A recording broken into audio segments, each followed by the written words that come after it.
Welcome to the Smart Business Revolution. Revolution. Revolution. Revolution. You want a revolution? You say you want a revolution? Revolution. The revolution. It's going on right now. Welcome to The Revolution, the Smart Business Revolution podcast, where we ask today's most successful entrepreneurs to share the tools and strategies they use to build relationships and connections to grow their revenue. Now, your host for The Revolution, John Corcoran.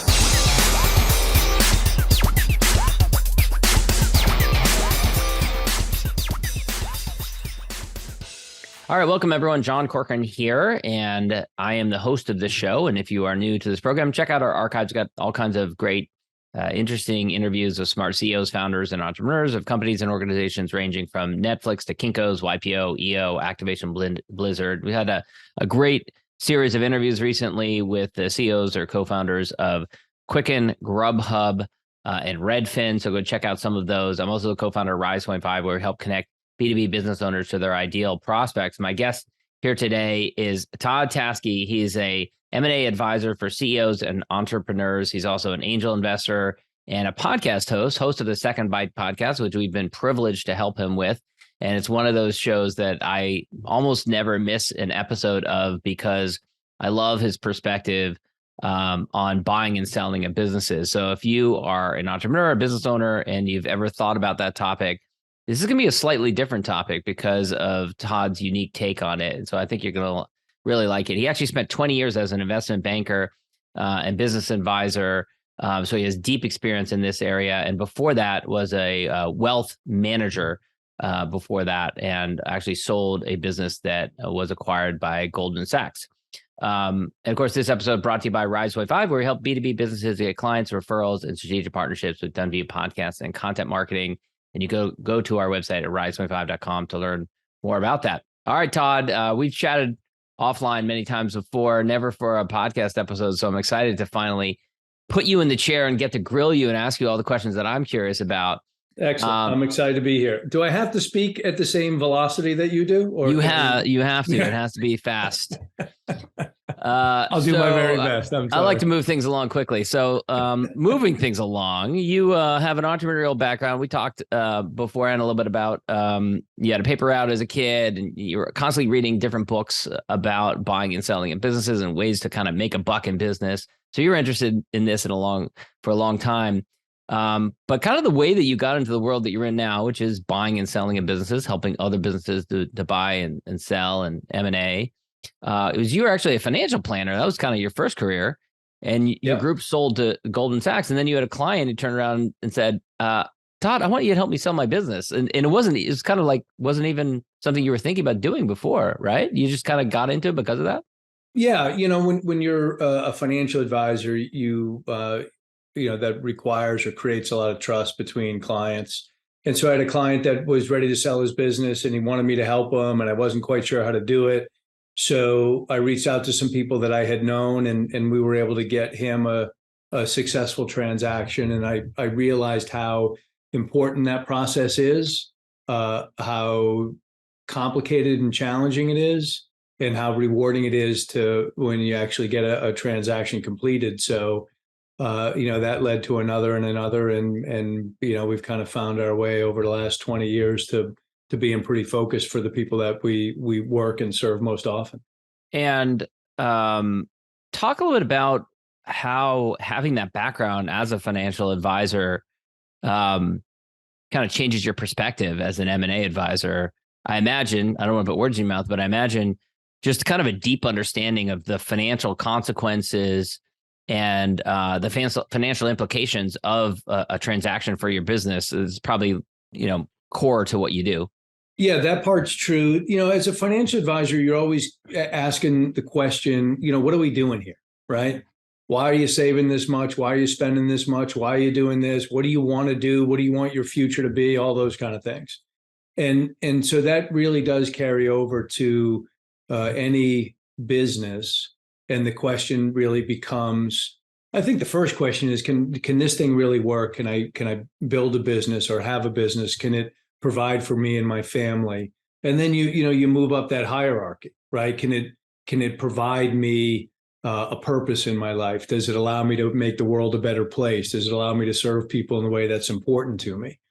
And if you do all that, and if you make a good living doing all of that, at some point, the question becomes, what's the next best step for me and for my business? Because typically it's not just me and my business. There's a bunch of people that have devoted an important chunk of their life to this endeavor, my endeavor, right, with this business. And what's the best way for all of those constituents to do better? Is there a better way? And that's when we usually step in and help with the transaction. Yeah. I'm really curious about what drew you to both different professions, because I haven't been in either of those professions, but my observation is that someone who's in wealth management, that's a really long-term gain. It takes a while to acquire a client. You often have them for years and years. You're helping them to build towards retirement. So it's a long horizon. In M&A, a lot of the people that are in the world of M&A, they're kind of like drawn to the transactional nature of it. There's a high, there's a euphoria every time you close a deal. So very different type of profession. What is it about both that made it that you could spend 20 plus years in both professions? Yeah, it's a really insightful question, because it was the biggest adjustment for me when after we sold our business, because there was no long-term relationship. And that's not quite as true if you develop. We have a lot of relationships that we've had years and years in advance of a transaction. And I think now what I focus on most is that when somebody sells their business, it is a meaningful transaction that they will literally remember for their entire life. And to participate in that process and to get them the outcome that hopefully makes their life and their business and their entrepreneurial journey better and more rewarding and more enriching, that's just a tremendous thing to play a role in, and something I enjoy a great deal. Yeah. Talk about the advisory nature of it. When I found when I was practicing law that so much was an expectations game. You had to set the right expectations from the beginning and work to exceed them, and oftentimes adjust them as you go along. And that's the case whenever people are parting with a lot of money or dealing with a very significant transaction. So talk a little bit about, how you need to manage your clients' expectations as you go through into and through a transaction. Yeah, that again, good question. So I tell the story oftentimes that for a few years I was a 8th grade boys football coach.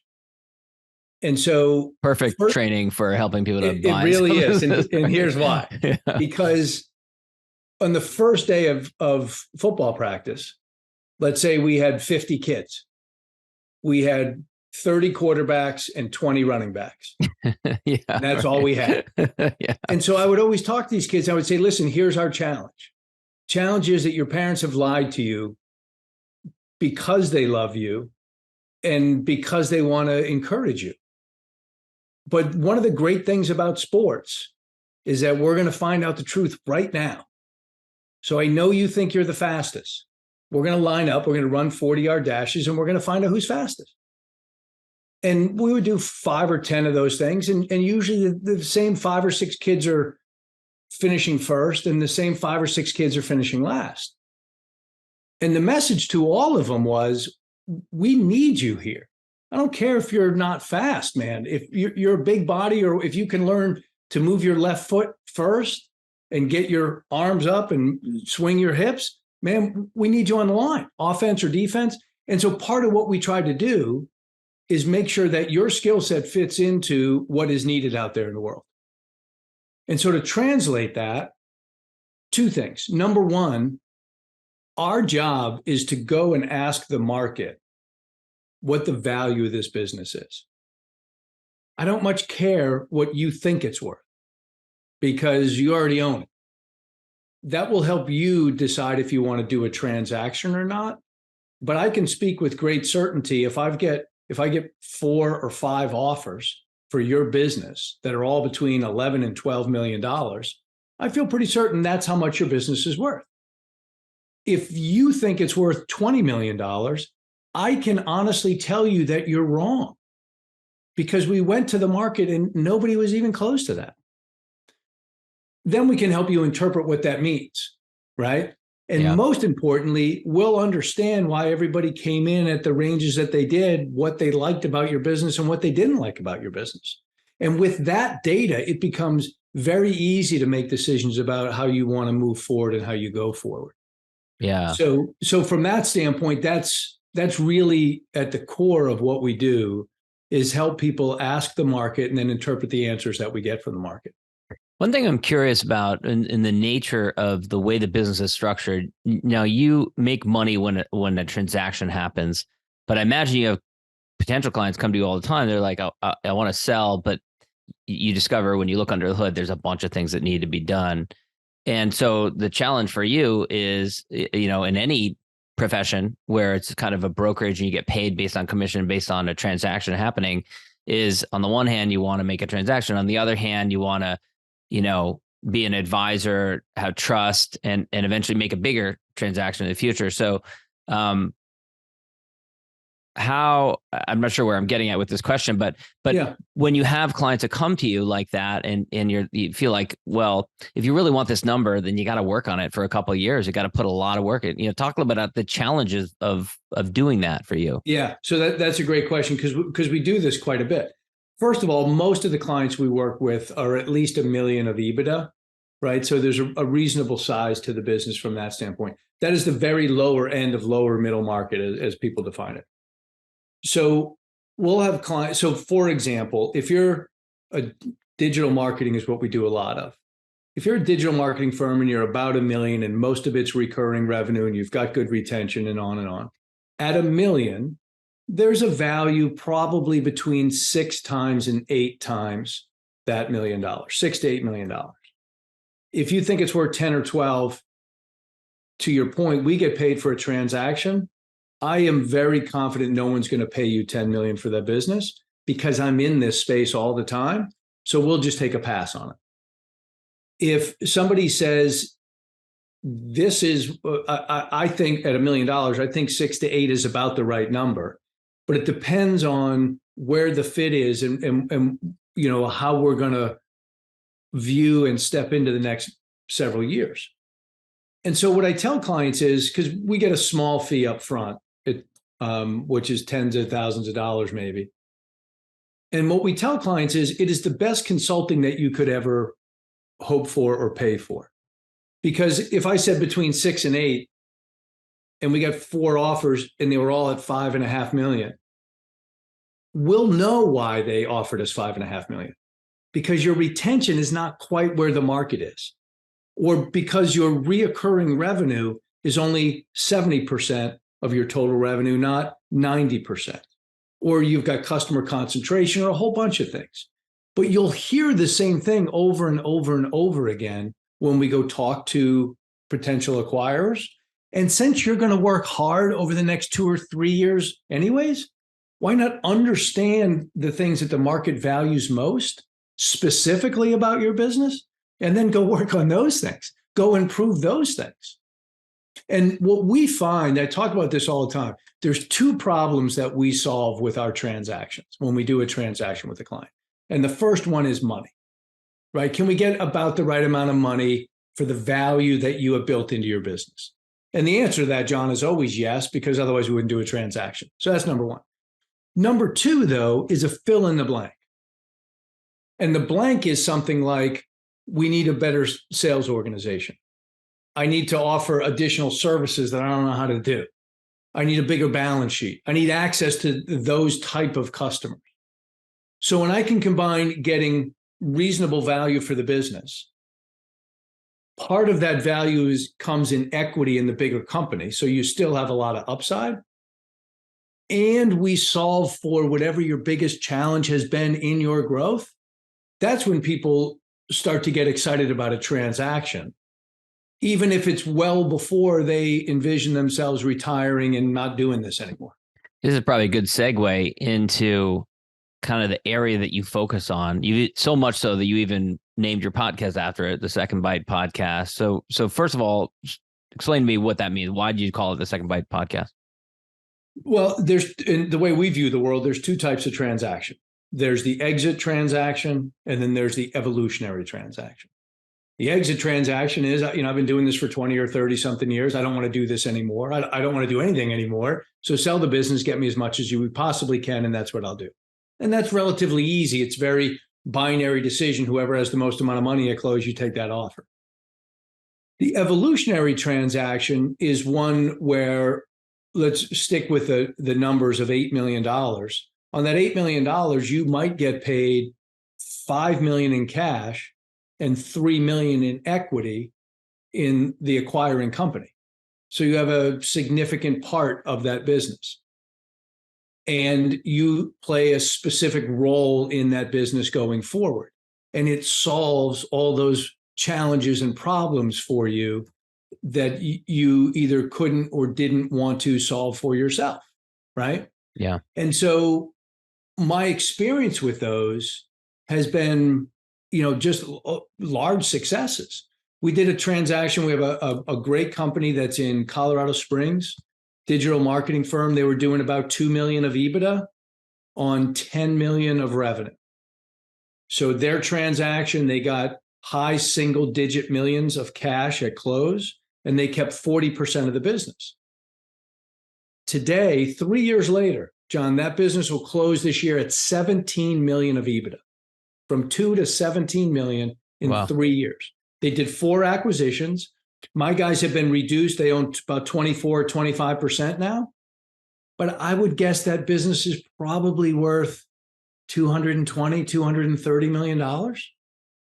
And my guys are having more fun than they've had over the prior 10, doing almost the exact same type of thing. Yeah. And we see this and do this over and over again. Yeah.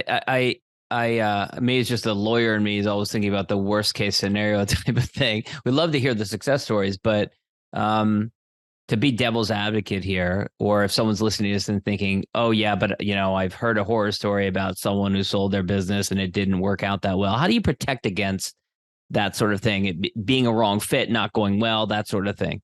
Yeah, two ways. Number one, you have really good documents. And the documents, like your operating agreement. If there's an earnout, right? Earnout is not equity. Earnout is additional that you get over time. Earnout, you have to have control of your business until you've gotten your full earnout. They can't change the rule. They can't change how the business, a whole bunch of things, but really, really good documents. And the other thing is to have a really, really good strategic fit up front. And this, for example, I mentioned to you, if you get 3 or 4 or 5 offers, right? If we do a full process with clients and we get multiple offers, we don't have to take something and hope for the best. That's where you get into trouble. That's where somebody says, listen, John, the buyer wants to hear this. Make sure you tell them this. And you say, yeah, but that's not really what I'm feeling. John, we got to get a deal done. Just tell them, right? Yeah. If you've got 4 or 5 interested parties, you say, John, just tell the guys whatever you think. And if we lose 2 of them, so be it. We've got 3 that are interested, right? And so when you're not trying to fit the round hole into the square peg, then it gives you a much better chance for future success. And on all of these over my shoulder, 100% of them, my clients have gotten their full earnout. Sometimes it's in equity, so they get it right at close. Sometimes it's over a period of time, but they get it. And they get it mostly for those 2 reasons. Yeah, I imagine, do you ever find yourself in the position of, when it comes to the earnout, advising them to be more cautious with it to ensure that they do get that earnout when it's not paid at close? Yeah, this might be the best takeaway because it's a little gem. But here's what happens. For a deck that we're putting together now, any deck that we do, people are going to say, well, what are these guys going to do in 2023? And here's the gem. Whether you project 15% growth or 50% growth, number one, nobody believes it. Number 2, they're going to pay you the same amount of money for the business because of point number 1, right? They don't believe it, but they're going to hold you to it to get your earnout. So I've got clients who we do 25, 30% growth for years. Our projection's 20%. The buyer says, why are you guys projecting 20%? I say, because that's what my guy does every year. He always projects 20%. He doesn't have some big sophisticated thing. He projects 20% growth. That's what we're going to do. Judge us based on that. And they do. And my guy hits it and he gets it and he wins. And he probably does another 25 or 30%. Right? Yeah. So from that standpoint, projecting a bigger number never gets you anywhere. And buyers in almost every deck see this big hockey stick starting next year. It's a little bit tiresome for buyers. Yeah, I would think so. It's nonsense. Right. Right. Now you had another client that this is kind of more of on the horror story and from the seller's perspective, because he had a company that was doing almost 2 million in EBITDA and had an offer on the table that they passed up. Walk us through that one. Yeah. So, and this happens sometimes when guys get just too focused on what's immediately in front of them as opposed to the big picture. So this is a client, and we got a great offer for his business. He got 12 million of cash, 3 million of equity, all at close. It was the greatest LOI I've ever brought to a client. Couldn't stop patting myself on the back. And he said to me, yeah, I think I'm going to take the other offer. And the other offer was a private equity offer. And it was mostly because he wanted to do his own thing. He wanted to be his own man, build his own business. So it's hard to fault somebody for that. Fast forward 4 years, that $3 million, that business has sold. His 3 million would have been worth about 40. Wow. In addition to the 12 of cash. So that's about a $50 million miss. Wow. But anyways, we went on to the private equity group. We got to the private equity group and my guy just would not stop negotiating. He wants to be paid on his forward multiple. He doesn't want to have a non-compete. He wants to negotiate on the reps and warranties, on the amount of working capital, on and on and on. And he wouldn't. And the private equity group said, "We're done. We're out. Forget it." I said, "No. Don't forget it. But look at these guys in Colorado Springs. I think you would like them. They're a very similar type of business, different personality. Those are the guys I told you about earlier." And that's been about a $50 million win for those guys. And my guy, 3 years later, is slightly above 2 million today. So not and that so he far hasn't. off. Yeah. Incremental growth versus exponential, basically. Yeah. Correct. So as I've said to him, because we stay in touch, I say, listen, the lessons are hard, man, but you got to benefit from those lessons. So from that perspective, he hasn't written his last chapter yet. And I'm sure we'll get a good outcome for him eventually. But it really hurts when you miss like that, for sure. Yeah. Well, on that topic of when to stop negotiating, how do you know when to stop negotiating? For many of these sellers, very different scenario from their usual negotiation that they would do in the course of their business. This is something that you do maybe once in a lifetime, maybe twice in a lifetime, not very often. Well, so one rule is when I tell you, John, you have to stop, you have to stop, you have to stop. That should be probably, that's kind of a big red flag right there. 100% true. But to your point, you will push as much as you can, right? And how we will oftentimes operate, and we have a deal like this right now, where we have 4 offers for a business. And I asked my client, rank them, forget the value, rank who you want to be a part of. And so he has 1, 2, 3, 4. So number 1 that he wants to be with is number 2 in the offering, and not missed by less than 10%. I called him on Friday and said, listen, here's the good news. Good news is you are the preferred landing spot for John and the company, not your John, right? And here's the 2 or 3 areas we need to improve. And if you can do these 2 things, then we're done. And that makes it easy. Sometimes he'll come back and say, yeah, I can't quite get there on cash, or I can't quite get there on equity, or I can't do this, or I can't do that. And then my guy has to make a decision. Do you want to be a part of these guys? You want to be for a little bit less, or part of those guys for a little bit more? And they'll kind of make the decision. But in either case, you go in there with strength. And this is really important too. They call this number 2 tidbit. It's going to get bumpy during due diligence because it always does. It's 60 days and it's hard, and there's going to be stuff that they didn't like and stuff you didn't like. It's all part of the process. The group you sign an LOI with, they need to be high-fiving each other after we sign, that they won the LOI. This is their company. They know it was competitive and they were the best choice.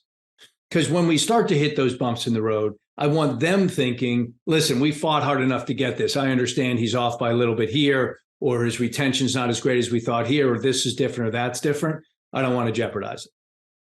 And those other groups, we can always go back to if need be.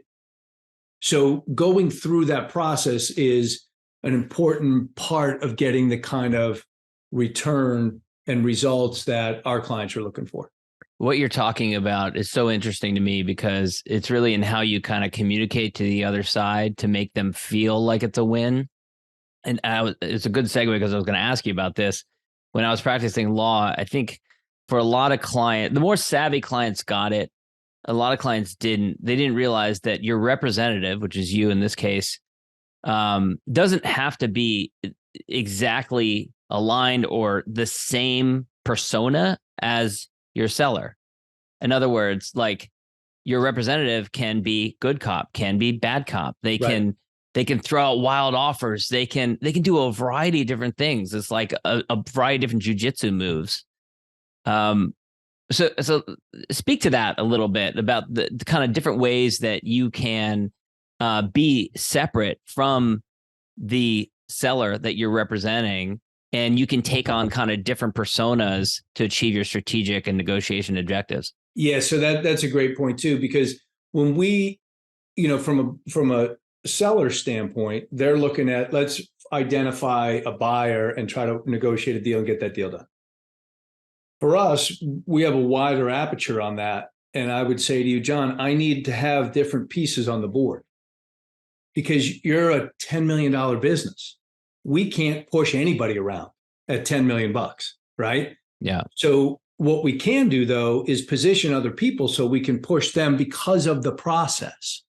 So for example, having other buyers in play, right? Exactly. Yeah. Correct. Yeah. If I call you and say you have to have your offer in by Friday, and if you show up on Monday, right? So I draw a line in the sand, you show up on Monday, right?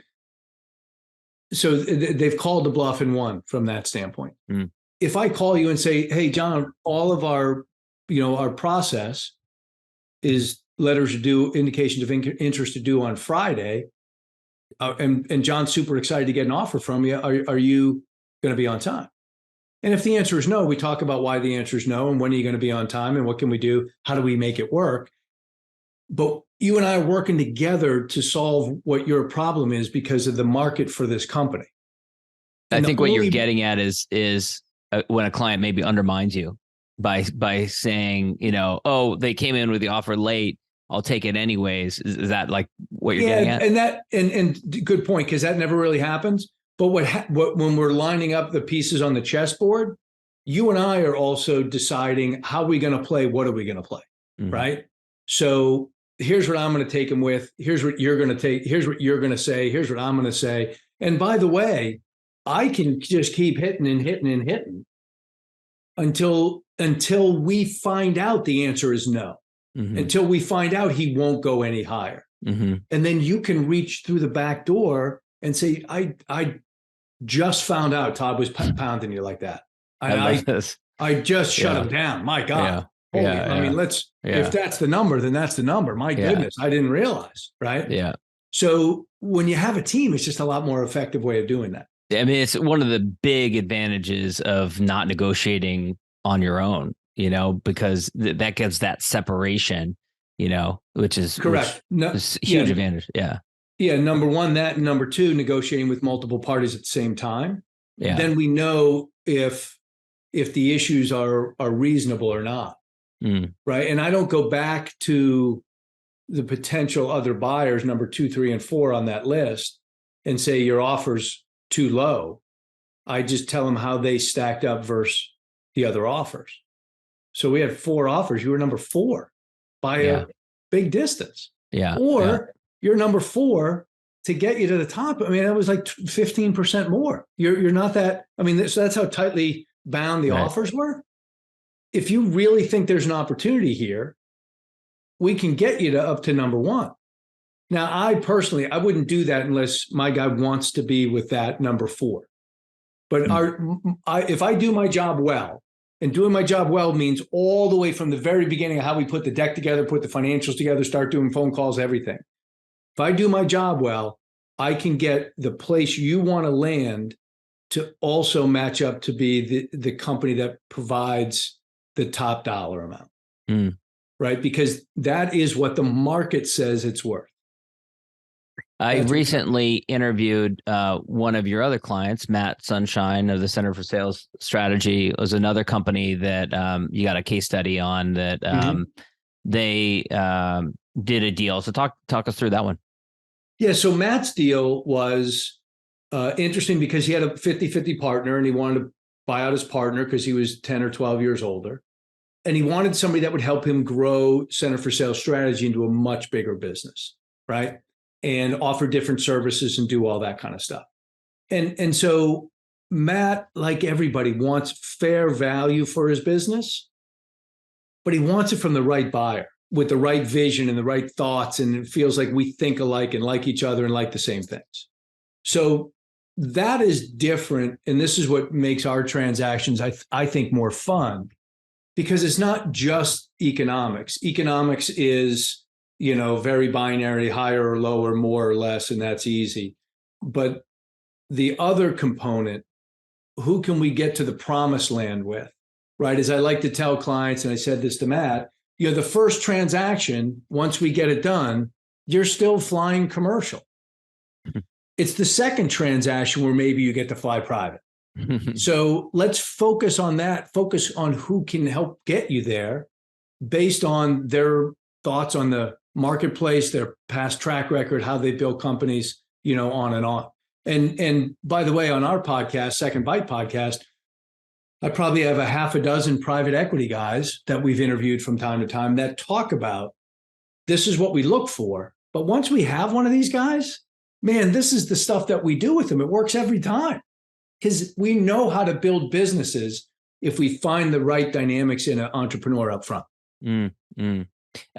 Talk about what the value has been for you talking to some of these private equity companies on your podcast. I know that you've had some great, representatives of some interesting PE companies. Yeah, I mean, private equity guys are at the level I deal with. You cannot financially engineer a success. You have to grow a success. We need more people here, not less people. We got to hire more. We got to do more. We're excited. We're doing a whole bunch of stuff. Those people are business builders and they're great and they're focused on growth and they're not afraid of anything. So from that perspective, they're great people to talk with. And again, if you go on the podcast, you'll see a few of them that have been on there. And so what you learn from them, I had the guys from Mangrove Capital on. These guys are on their 4th fund, John. Their first 3 funds average 4 times the investor return. So if you put in 100,000, you get 400,000 out at the end of the fund. They've done this over 30 years. Wow. Something's going on there. Yeah. Right. The guys at Boathouse, Bill Dyer, fantastic. Same thing, long-term, long track record, right? Everlane, same thing. Mountain Gate, same, all on and on and on. So these guys have a formula. They know how to do it and they know how to work it. So there's so many of them where I say, man, if I could get my money, in this case, my client's money, next to a group like that, whether it's the beginning stage, right? The what they call a platform company. And a lot of my guys are small, too small to be a platform. So Dean. What does that mean, a platform company? Say it again. What does that mean, a platform company? Platform company means you're the first. We're going to start with you, and then we're going to build on top of that. Got it. And then the other form are tuck-ins. So we have you, and then we're going to tuck in other companies. So one case study at the end there, Worth e-commerce. And Dean. Another client of ours. Great. Yeah, great guy. He had a terrific guy. His business is right in the range we talked about, roughly around $1 million-ish of EBITDA. He said, I want to partner with private equity and grow a big business. I was like, Dean, typically private equity need to be 4 or 5 million of EBITDA. I'm like, you're just not there. But I tell you what we could do, which would be great, if we found a place to tuck you in where they were in the early stages of growing that business. So we sold them to a company called SmartBug out of California. American Discovery Capital is the private equity group there. It was the very first tuck-in to that business. So Dean's going to get all of the accretion, almost the identical economics that the founder, that the platform company at SmartBug had on $1 million of EBITDA. So and private equity, when they get a platform company, they expect they're going to get between 4 and call it 8 times on whatever the investment is, right? So if somebody were to roll forward $1 million, when they eventually exit, that hopefully will be somewhere between 4 and 8 million. Could be less, could be more, but that's what expectations are. But in addition to that, it immediately solves some of Dean's problems. Why? They have 200 customers. They're not doing any email marketing for any of them. And they've got a sales team. Dean doesn't need sales, right? And so you get this, the fish in the barrel concept. And so and to my earlier point, so now I get cash, I get really good partners, and I get all of my marketing really solved for me. Geez, yeah, I'll do that deal. Yeah. And so that's what we did for Dean. It was great. It's been a great success. We're almost out of time, but I want to ask about what do you see as best practices when you see a private equity group that rolls together a bunch of these different companies in order to make them really gel together, to cultural fit and kind of synthesize? What do you see as kind of best practices? So 2 things jump to mind. Number 1 is culture, right? And that's hard. So you got to work through that and just think about it and see if you like the guys or not. But number 2 is treating me like a partner. And so this will be our gem number 3 for the day. So oftentimes in a private equity deal, let's just say the value of your company is $10 million. I say, John, I'm going to give you $7 million in cash and you'll have 30% equity. Guys are like, great, that makes sense. What really happens in the world, though, is private equity is going to, in my example here, is going to go borrow $3 million. So in reality, when you close on this business and you've got $7 million and 30%, the company has $3 million of debt on. In reality, private equity put in $4 million and you put in $3 million. So you put in 3 out of 7. That's 41.6%, not 30%. The guys in Colorado Springs, that's the deal we did with private equity. That particular private equity firm, we didn't have to ask them. They said, geez, man, if we're partners, man, this is what we do. This is how it goes. Others are like, well, we got this and this and this. And, you're getting all $7 million. And then there's a whole bunch of other things, right? Who gets the first preference of money paid out? How do distributions go? Do we get a yield on our money? All that kind of stuff. But if I were to sum it up, it would be, other than culture, they should treat you as a partner. Full transparency on everything. All right. Last question that I always enjoy asking. I call this my gratitude question. So I'm a big fan of expressing gratitude, especially to peers and contemporaries who've helped you along the way. So who would you want to just shout out and thank for helping you in your journey, Todd? Yeah, I've got 2 really good ones. Don Cantonez is a CPA extraordinaire here in the DC area. He's with E. Cohen. He's been on my podcast. Don has taught me so much just about, the grind of due diligence and financials and the rest. But I'm super appreciative because he gets so much more for my clients by understanding at a high level. He brings knowledge and access to the size of deals that I work on that is typically reserved for people 10 times that size. So Don is one. And then also David Schwinger, who is an M&A attorney. He's tremendous. He's not as funny as he thinks he is. A lot of his jokes are kind of lame. However, he creates, and I tell this to clients now. Well, he is an attorney, you know. He is an attorney. That's true. He creates friction in transactions. And we are almost always the beneficiary of that friction. A lot of lawyers like to create friction because it's in their nature and it's who they are. David does it with the express purpose of getting a better result, which is usually better protection for my client, for his client, which is the same person. And because of that, I don't have back ends and back ends and earnouts and the rest that don't come to fruition.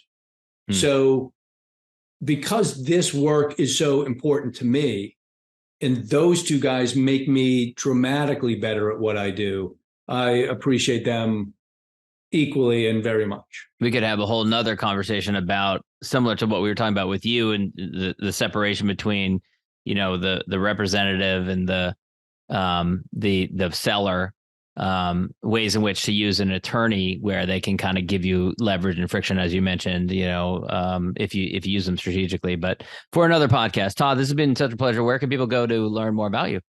PotomacBusinessCapital.com. You can also find me on LinkedIn, which is pretty easy to do. And we're good about using that and connecting, so I can be found there. And go listen to and subscribe to the Second Bite podcast, which is excellent. Todd, great job. Thanks so much. You bet, John. Thank you. Thank you for listening to the Smart Business Revolution podcast with John Corcoran. Find out more at smartbusinessrevolution.com. And while you're there, sign up for our email list and join the revolution. Revolution. And be listening for the next episode of the Smart Business Revolution podcast.